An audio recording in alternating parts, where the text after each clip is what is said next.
masih bisa. Dan begitu saja dari belakang dan Cell nampaknya masih bisa memberikan perlawanan, tapi ada datang tapi malah harus terjatuh juga 2 lawan 1 dan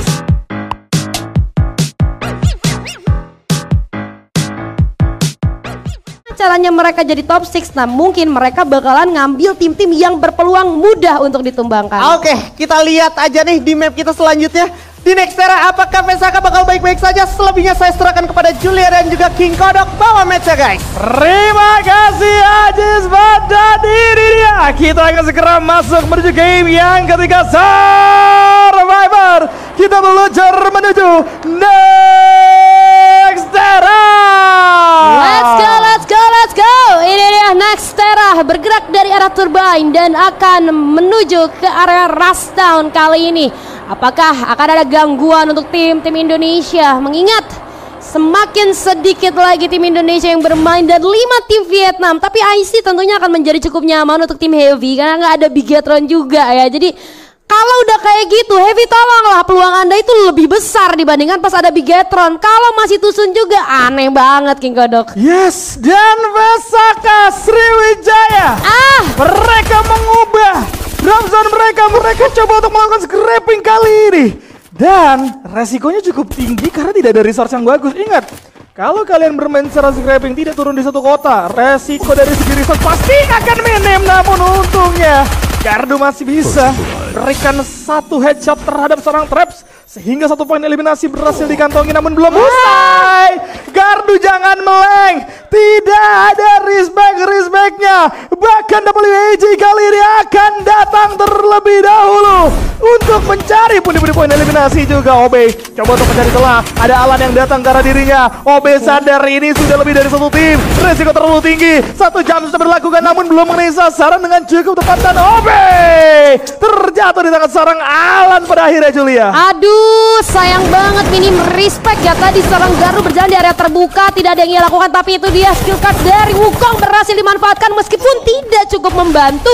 Gunsnya tumbang, Joel dalam kondisi yang sangat terancam, tertekan dengan sangat-sangat hebat dan pada akhirnya membuat Vesaka Sriwijaya tumbang di posisi ke-12 King Kodok. Nice try banget ya perubahan yang dilakukan sama Vesaka Sriwijaya. Mereka adaptif, yes, dari hari kemarin. Mereka coba untuk turun di area bawah dan resikonya cukup tinggi kemarin. Maka dari itu sekarang mereka coba untuk bermain secara scrapping di tengah-tengah. Resource nggak seberapa, tapi mereka punya banyak opsi. Yang pertama mereka ada di tengah, semua tim akan datang ke arah mereka. Yang kedua, kalaupun zonanya mental antara kanan juga kiri, itu deket untuk mereka sambangi. 1 mini launch pad sudah cukup untuk mereka sampai ke dalam zona selanjutnya. Yes, itu adalah permainan dan pola pikir objektif yang bagus dari Vesaka Sriwijaya. Namun, pada penerapannya, nampaknya hal-hal yang tidak terduga juga terjadi. Todak datang ke arah sana, WAG yang paling tidak terduga. 2 menit bro, 2 menit langsung gerak ke sana. Itu kalau kalian baru looting terus loncat sih emang ngeri banget. Apalagi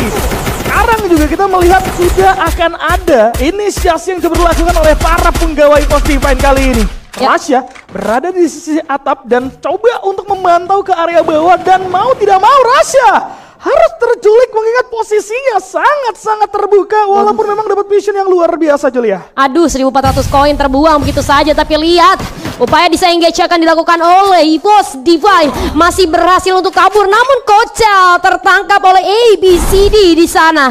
Di arah yang berbeda kita lihat dari notif ada tim Onyx Esports yang nampaknya sedang melakukan fight juga dan berhasil mendapatkan beberapa poin eliminasi, tapi somehow EVOS Divine dalam kondisi yang sangat berdarah-darah kehilangan 2 player Rasya. Posisinya sangat terbuka tadi, bahkan dia membuka tembakan duluan. Dia nge-spill posisi dia sendiri terhadap musuhnya, dan posisi di arah atap seperti itu memang peluang headshotnya lebih tinggi dibandingkan kita di bawah. Betul, dia resiko yang harus diterima oleh seorang Rasya, tapi masih bisa reset dari para pegawai EVOS Divine. Kita akan beralih ke teman-teman Onyx kali ini yang coba untuk memantau terlebih dahulu semua pertempuran yang terjadi di sisi kanan map lewat jalan tol. Tapi posisinya juga terlalu terbuka sehingga mau nggak mau harus coba untuk keluar. Dinokular sudah mulai dibuka. Sudah kelihatan ada 4 orang yang coba bermain di area pinggiran. Langsung Coba diperangi sama seorang Adrian kali ini. Maju terlebih dahulu menjadi garda terdepan. Terus tembakannya masuk. Bakal coba digas. Masih bisa. Dan begitu saja dari belakang Daxel. Nampaknya masih bisa memberikan perlawanan. Tapi ada datang. Tapi malah harus terjatuh juga 2 lawan 1. Dan kali ini tim Vamos harus disusunkan di posisi ke-11 di tangan Onyx. Wah, nice itu dia. Kita lihat tadi bagaimana cara Onyx Esports untuk memecah formasi daripada tim Vamos dan membuat tim Vamos terpisah satu sama lain. Kemudian Onyx-nya memasang targetnya dengan cukup baik. Mereka respect banget. Mereka mengejar satu persatu player itu bersamaan. Meskipun tadi Adrian sempat sendirian, tapi memang itu adalah karakter dari seorang Adrian sendiri. Mobilitas dia tinggi, jadi dibiarkan sendiri pun gak masalah. Adam dan juga Siro berbarengan dan juga melakukan follow up akhirnya terhadap seorang Adrian. Hilang sudah tim Vamos di tangan tim Onyx. 6 poin eliminasi di awal. Scrapping yang dilakukan Onyx ini berjalan dengan sangat baik. Mereka bisa meng-clear area-area terdekat dari mereka dan di area yang berbeda. Heavy sudah bergerak ke arah Rustown. 1 orang berhasil mereka pulangkan dari God of Wolf, King Kodok. Iya, tapi yang kita sadari akhirnya adalah kalau memang pengen main scrapping dari awal itu harus dapetin satu tempat yang pasti dulu untuk mencari resource gitu kan. Iya. Habis itu nggak apa-apa dah lo scrapping gitu kan. Kalau ketemu lawan, ya lo udah siap. Tapi kalau dalam keadaan tadi PSK Sriwijaya Todak, mereka berdua sama-sama turun di tengah-tengah. Coba untuk memaksimalkan beberapa bangunan doang tuh untuk mencari resource, kagak ada apa-apanya itu. Makanya pas WJ datang itu sama aja ngelawan player yang polos karena nggak ada armor yang bagus, nggak ada vest yang bagus, nggak ada helm yang bagus, bersamaan juga senjata juga seadanya sehingga mau Todak maupun Vesaka Sriwijaya sangat-sangat mudah untuk dimakan tadi dan Vesaka Sriwijaya yang menjadi tumbal pertama. Todaknya masih berhasil lari dan kita akan berfokus ke arah tim yang berbeda, yaitu ada Expan yang sudah mulai mendapatkan 2 poin eliminasi. Ini adalah satu tim dari region Malaysia yang nyatanya sudah mulai masuk ke 6 besar. Ada Lucky yang bakal terjatuh begitu saja, namun lihat bagaimana seorang Afik akan di all in bro. Afik masih bisa membuka glue. Coba untuk melarikan diri dan pertempuran juga pecah di arah yang berbeda. Onyx mulai bisa mendatangkan core memory, langsung diloncatin, langsung coba disambangi Zensha, coba untuk melarikan diri dari 3 penggawa tertinggal di arah belakang. Gokar akan dimakan. Andrea dapat 1 di sana. Hero juga bisa untuk memegang 1 penggawa yang lain dan ini dia Onyx 9 poin eliminasi sudah dikantongi. Produktif banget ya Onyx Esports ini. Mereka dari satu tempat ke tempat lainnya bergerak cepat, tapi pada akhirnya core memory pun harus tumbang. Ini dia pergerakan selanjutnya dari Onyx akan berhadapan langsung dengan tim EVOS Divine. Kondisi tidak memungkinkan membuat Adam harus mundur kembali, regroup bersama teman-temannya mencari tempat yang lebih aman. Matside tentunya akan menjadi pilihan daripada tim Onyx Esports, tapi sinyal tersebut sudah ditangkap oleh EVOS Divine, membuat mereka membuka tembakan ke arah tim Onyx Esports. Jarak yang terlalu jauh tidak memungkinkan untuk mereka all in saat ini. Yang bisa dilakukan oleh EVOS Divine adalah perlahan untuk mendekat ke arah tim Onyx Esports, mencari informasi terlebih dahulu, setup kembali, baru mereka membuka serangan yang baru terhadap tim Onyx Esports, King Kodok. Ya, yang lucunya adalah tadi inisiasi yang coba dilakukan sama seorang Adam ngejar 1 orang dari core memory kan. Taunya ternyata Eko 4 orang cuy. Itu dia langsung balik lagi, tapi Vice waduh, di area yang berbeda mendapatkan ke arah seorang Rasya. Bukan hal yang baik buat EVOS. Ini mereka kehilangan sniper mereka. Mereka harus reset secara utuh kali ini dan mereka harus coba untuk melakukan revive kembali. Resource-nya harusnya masih bisa diamankan oleh Rasya hingga nantinya juga bisa regroup lagi. Tapi walaupun memang bermain di DK Square itu cukup nyaman, dari Rasyanya yang terlalu jauh ini juga cukup beresiko kembali. Resource yang coba diambil nantinya juga bisa dikontesin sama tim yang berbeda. Jadi lebih baik hati-hati dan coba untuk regroup aja karena itu bakal jadi poin yang lebih penting dibandingkan coba memaksakan ngambil resource yang tadi sempat tumbang. Itu malah nantinya tidak membawa hasil, namun Aimgard berhasil. Coba-coba jebol 3 penggawa berhasil bertek dan begitu saja Faez gak ada jalan keluar dan ditutup sama seorang Aimgard. Ini dia EVOS mulai mendapatkan pundi-pundi poin eliminasi. Say bye-bye to tim Todak, say hello to Onyx Esports yang nampaknya sudah mendengar huru-hara yang terjadi. Ray berhasil tumbang oleh seorang Adrian, kali ini menyisakan 2 player saja daripada EVOS Divine. Kebingungan dari seorang Aimgat, mau coba untuk teleport juga bakal diikutin nanti teleport sama tim Onyx. Satu-satunya jalan yang bisa dilakukan Aimgat adalah untuk menunggu momen tersebut, tapi teleport sudah mulai dilakukan. Onyx akan melakukan pengejaran harusnya terhadap tim EVOS Divine, namun pembacaan situasi akan segera dibuat terlebih dahulu. Kalau teleport terlalu berbahaya, akhirnya Onyx memaksakan diri mereka untuk berjalan kaki saja. Kalau teleport pasti ditungguin nama Aimgat. Itu sudah terbaca oleh tim Onyx Esports dan pintar sekali Onyx tidak melakukan hal tersebut maksud gua. Dan kembali lagi kita lihat rahasia setelah reset, mereka akan join lagi karena pertempuran antara tim Onyx. Satu orang terlihat tembakan dipukul seorang rahasia dengan P90, tapi dari Tech Rhythm kali ini mengarah ke arah tim Onyx. Namun sayang sekali terlalu berani rahasia sendirian di sana menghadapi tim Onyx Esports, membuat dirinya terpick off kembali dan dihidupkan kembali King Kodok. Ya, soalnya tadi pilihan Onyx ada 2 ya, bisa langsung menusuk ke arah DK Square, ke jantung pertahanan dari EVOS Divine, atau mereka coba untuk menunggu di luarnya aja. Maka dari itu tadi bergerak ke arah luar dan Rahasia ditugaskan untuk mengambil sisi luar lebih dulu supaya rasanya itu dapat kondisi free hit pada saat nantinya Onyx berada di tengah-tengah. Tapi karena Onyxnya udah komit masuk lebih dulu ke dalam keluar lebih dulu dari DK Square, mereka dapetin tempat tersebut lebih dulu sehingga 4 orang tadi bisa menumbangkan ke arah seorang Rahasia. Kita masih memiliki 8 tim, 32 orang dan zona akan condong ke area map site. Kalau kita melihat dari kompon yang ada, ini harusnya bakal banyak banget area open field, kecuali semua tim mau bermain dan berbagi kompon di dalam match site itu sendiri. Ya, tapi kalau berbagi compound di match site kan nggak semua compound match site ini tertutup ya King Kodok ya. Jadi harusnya terlalu banyak orang di match site juga tidak menguntungkan satu sama lain. Maka dari itu tentunya pertahanan tidak akan terlalu lama terjadi. Yang bisa dipakai mungkin kontainer-kontainer aja gitu. Kalau misalnya kita ngomongin compound kan terlalu terbuka, banyak compound yang terbuka di sana. Dan sementara itu kita akan melihat POV drone, sudah banyak sekali tim yang harusnya mereka notice satu sama lain posisi keberadaan musuhnya.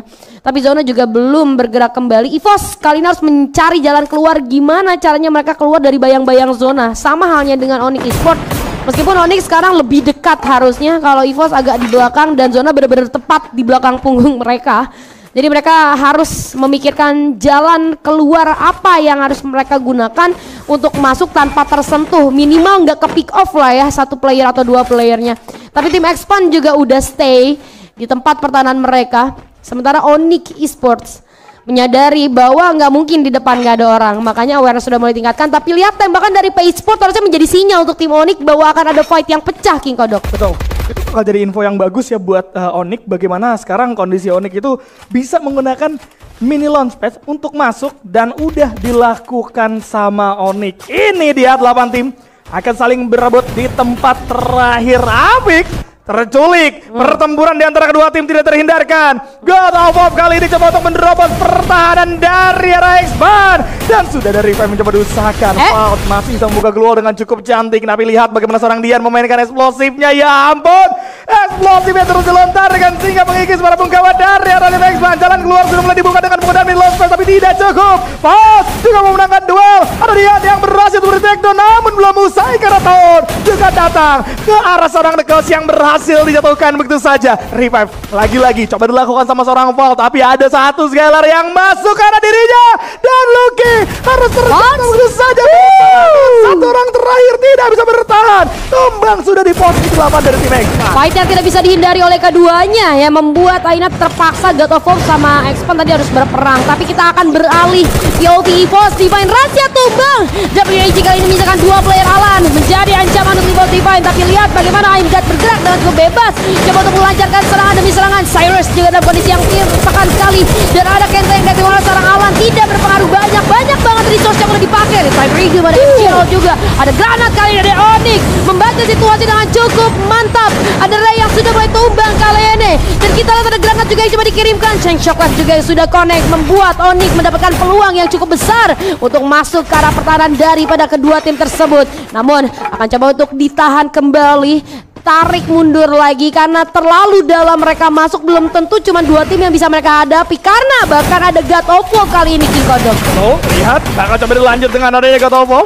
Tapi ini yang gue suka ya, Onyx dan juga EVOS bermain dengan sangat-sangat baik banget. Kalian bisa lihat bagaimana seorang respon Aim God pada saat rasanya tumbang, dia coba untuk ngedelay 2 player sekaligus. Dan pada saat EVOS yang sedang bertempur, Onyx langsung melancarkan bola serangan tanpa ragu. Itu yang dibutuhin sama teman-teman Onyx lebih tepatnya, agar bisa mendapatkan poin eliminasi lebih banyak. Sense seperti itu yang dibutuhkan oleh tim Onyx dari minggu pertama, dan baru kelihatan di minggu yang ke-6. Tapi nggak masalah, lebih baik terlambat daripada tidak sama sekali. Benar, nggak masalah. Pokoknya yang penting udah keluar juga kan di minggu terakhir ya, dan semoga nggak kendor sama sekali ya tim Onyx Esports. Dan akhirnya Onyx juga berhasil kali ini untuk masuk ke dalam circle meskipun belum 100% aman ya, karena terlalu padat juga. Yang benar-benar nggak aman di sini EVOS. Lihat EVOS gimana caranya masuk dari area belakang dan selamat dari ancaman tim Onyx Esports, karena lihat Lesya terkena hit yang cukup parah, kehilangan beberapa health point. Ini bukan hal yang baik untuk EVOS Divine. Bahkan beberapa utilities sudah mulai disiapkan, satu granat yang dimasak akan dikirimkan, respon duel sangat cepat dari EVOS Divine. Masih bisa menahan serangan daripada Onyx, tidak terlalu lama. Satu orang terlihat berhasil didapatkan, sementara ternyata di arah yang berbeda PE Esports membaca pergerakan EVOS Divine yang pada akhirnya EVOS pun harus dikirim pulang di posisi ke-6. Sayang sekali, ada juga tembakan yang tidak terduga daripada tim Heavy karena seorang Crime MKS. Upaya penyelamatan akan coba dilakukan, turun 2 player daripada Onyx ke arah bawah. Crime berhasil diselamatkan, tapi zona cukup membayang-bayangi tim Onyx. Zero dari arah atas coba untuk melakukan backup fire, sementara teman-temannya melakukan reset di posisi kelima. God of War pun harus tumbang. Kali ini Heavy masih berperang dengan tim PE Esports, King Kodok. Yes, ini dia 3 tim Vietnam dan juga 1 tim Indonesia. Dan tampaknya dari para penggawa tim Vietnam ini masih berada di posisi yang berbeda. Area dalam tim Clash sudah mulai kelihatan, kemudian di area luar udah ada tim Heavy juga yang menunggu. PE Esports juga berada di dekat dari Onyx itu sendiri, yaitu di atas. Nice. Tepat, betul saja. Udah ada lemparan granat yang bakal coba dibuka. Bahkan kali ini bakal coba untuk menerobos terlebih dahulu. Nabi hampir saja terjatuh dari The Zoom-nya. Untung masih bisa masuk, untung masih bisa bertahan dan berbagi tempat, berbagi compound. Lantai 1 ada tim Clash, lantai 2 ada Onyx, dan di rooftop ada PE Esports yang pastinya coba untuk bertahan juga, Julia. Waduh, kayak rumah susun ya King Kodok ya. Ada 3 tim sekaligus, tapi lihat PE Esports sudah turun ke arah bawah dan dinotis juga oleh tim Onyx Esports. Tapi zona akan berpihak terhadap tim Onyx tentunya, sementara PE Esports dalam kondisi yang cukup tertekan. Zona sudah semakin sakit lagi. Heavy dengan nyaman di area yang berbeda, mendapatkan area yang cukup nyaman di area depan. Tinggal menunggu 3 tim tersebut keluar, yang bahkan mau nggak mau tuh 3-3-nya akan keluar dulu. Zonanya udah mulai bergerak. PE Esports sudah mengambil jalan terlebih dahulu. Mereka akan bergerak untuk menuju ke arah tim Heavy. Tapi lihat, penggunaan mini launchpad sudah mulai dibuka. Sayang sekali satu persatu benar-benar mulai di absen dari tim Onyx Esports. Crime MKS tersisa seorang diri saja kali ini, harus menghadapi 3 tim sekaligus. Kondisi menjadi tidak baik-baik saja untuk Onyx. Terlalu cepat pergerakan mereka, membuat akhirnya tim Onyx harus terbaca oleh tim-tim yang lain. Padahal belum ada fight yang terjadi, mereka udah rotasi. Iya, udah kedeteksi jadinya sama 3 tim sekaligus. Makanya tembakan begitu mudah ke arah 3 penggawa Onyx yang coba untuk loncat. Nah, Crime-nya kali ini coba untuk bertahan sebisa mungkin, terkena A124 juga. Aduh, terkunci pergerakannya. Dan PE Esports coba untuk menyari ke lantai 2. Crime coba melakukan repositioning. Gak apa-apa, di situ aja. Ketahuan dengan adanya Umber juga kali ini, harusnya membuat dari serangan Crime bisa terbaca begitu saja. Oke, santai dulu, belum ada inisiasi lebih jauh lagi dari PE Esports juga, walaupun udah tahu. Masih menggunakan Super Medkit demi Super Medkit agar bisa bertahan. 3 tim sudah saling bertempur, tapi Crime udah mulai terbaca juga sama satu penggawa dari tim Heavy. Kali ini tembakan dari tangan dari belakang. Benar saja, Crime harus tumbang di posisi yang keempat. 3 tim Vietnam kali ini akan saling berseteru. Lihat, Neronya berhasil menumbangkan ke arah seorang Dead. Sudah akan ada pertukaran di antara ketiganya kali ini, tapi nggak masalah, harusnya masih ada revive juga yang coba dilakukan. Kemudian PE Esports berhadapan dengan adanya tim Heavy, karena tim Heavy akan bergerak searah jarum jam, dan PE Esports akan menjadi lawan. Langsung coba diterobos dengan penggunaan Oscar. Mufasa menjadi orang depan, tapi dibalaskan begitu saja oleh seorang Nero dan Noncry. Dapetin 1 orang Mufasa di sana. Kami menjadi orang terakhir, tidak ada jalan keluar. ABCD juga akan join tim Heavy tumbang di posisi yang ketiga. 4 lawan 3 akan segera terjadi kali ini. Tim Flash masih utuh dengan 4 anggota. Mereka akan coba untuk melakukan inisiasi lebih agresif. Lihat, Noncry berhasil coba di take down LBT dengan penggunaan Oscar, berhasil dapetin 2 double kill, berhasil nih dikantongi begitu saja. Bahkan membuat kondisi 1 lawan 1. LBT versus Dead kali ini. Coba untuk digiring ke area bawah terlebih dahulu. Dan coba untuk menggocek kanan kiri. Dan masih coba dimainin sama seorang LBT. Akankah LBT bisa melakukan clutch atau tidak sama sekali? Coba untuk lagi. Tembak lagi dari arah belakang. Coba berputar. Deadnya masih dapetin momentum dengan cukup nyaman kali ini. Sama-sama menggunakan Nairi juga. Hati-hati Dead. Sudah mulai terkikis dari segi HP. Bahkan dari arah zona juga sudah mulai mengecil. Dan duel terjadi. BT Esports berhasil mendapatkan booyah. Booyah untuk Esports di game kita yang ketiga pada hari ini dengan 1v1 situation. Penguluran waktu yang dilakukan keduanya berjalan dengan sangat baik. Sama-sama menggunakan Nairi, intensitas menjadi lebih tinggi lagi antara keduanya. Tapi tadi hal yang menarik adalah kita melihat penggunaan Oscar yang mengagetkan itu ya dari seorang Mufasa. Itu dia guys, salah satu case pakai Oscar gagal ya, karena pas dia nembus blue wall dia yang kaget ada musuh. Iya, pasti nembus ada 3 orang. Nggak siap, nggak siap kayak, weh gue kira 1 nih, ternyata ada 3 orang. Aduh sayang banget, Onyx Esports hampir saja mendapatkan buya, tapi move-nya menurut gue pribadi agak sedikit kecepatan karena belum ada yang fight tadi sayangnya. Ya, itu tidak bisa salahin dari Onyx sepenuhnya karena Onyx juga udah ngelihat opportunity dan opportunity itu harus dimaksimalkan. Cuman sayangnya memang 3 tim Vietnamnya juga tidak saling bertempur gitu kan. Nah, ini 3 tim Vietnam nggak saling bertempur, kita ntar minta mic check-nya juga nih ya. Dan selamat datang buat Ajis Fan. Lagi-lagi Pesaka Sriwijaya dipertanyakan perang early-nya. Padahal maksud gue nih, gardu main tuh harusnya power tempur lebih 2 kali lipat dong. Ya kan? Ya. Gens gak main, power tempur jadi lebih 2 kali lipat harusnya. Tapi itu nggak terjadi dan artinya di sini adalah kalau dia mau masih menyelamatkan hari ini, menyelamatkan posisi mereka, artinya di sisa 3 game yang ada